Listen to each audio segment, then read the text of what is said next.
Hey everybody, Sensei here with another video. Hopefully everybody's doing okay at home. You guys should clean something, build something, give somebody a big hug who lives at your house, and obviously practice karate 23 and a half hours a day. That'd be great. So that's my little prescription for this closure time. What we're going to be going over today is sort of a combination of two ideas. One idea is the idea of down. So everybody who's an orange belt or above, or someone who's been in classes with orange belts and above have no doubt heard me talking about down.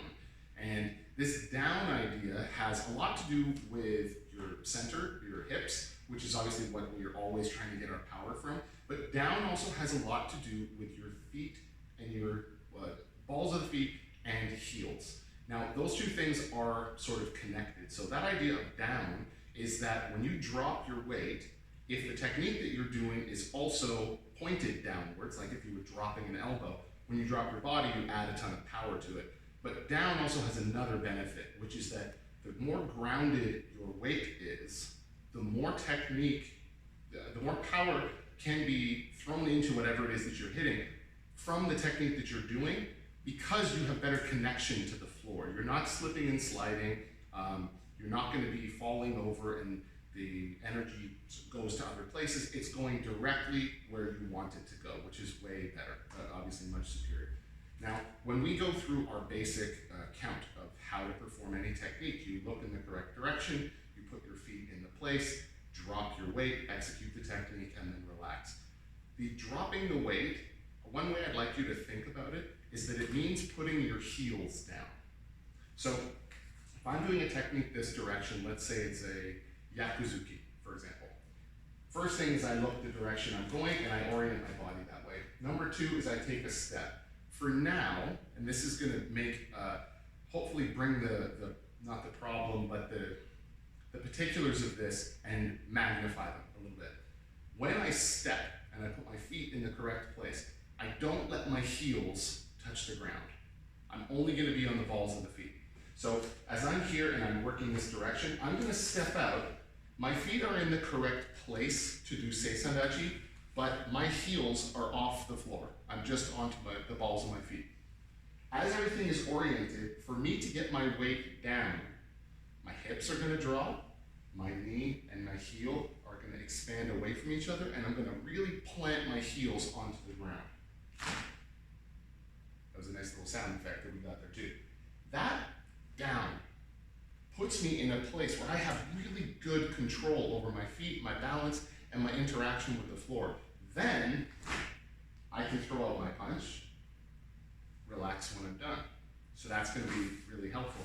Now, if you do things at this speed, really taking your time, obviously not much good. But if you can do it a little bit quicker, I would suggest you try to dial it up a little bit. So I look, I step, sink, and then fire out my punch. You can go a little faster. And then the stops in between each one, instead of being like steps, do step number one, step number two, number three, that has times where something's happening and times where nothing's happening. Try to make it more like a ramp. So you go from one stage to another stage, but it's more smooth. All of the pieces are still there. Everything's happening the same way. You just aren't doing it a piece at a time. Now, is this an appropriate way to try to get white belts to do it? No. White belts aren't really supposed to be doing downwards force anyway. Linear power, rotational power, getting power from downwards. All of these things are combined here, so a more senior student can look at this and their progression through the stages might be a little more smooth. A more junior person, it's okay that it's got little steps. That's the point. You're trying to smooth it out over time. You guys have heard me say many times, at the beginning of karate, you're like a wooden cube, and I then use some sandpaper and say, turn that cube into a sphere. The only thing you can do is sand it. You don't get to chop pieces off, you have to whittle it down a little bit at a time. Takes a long time, but eventually perfectly smooth. So that's the idea for this, is that when you are doing this downwards, think of it in terms of toes touching first, heels touching after. Another way that this will make sense to you, if you were doing something like kumite, we spend most of our time in a kumite class on our toes.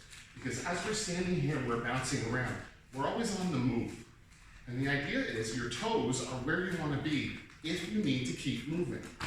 It gives you the quickest change in direction, in distance.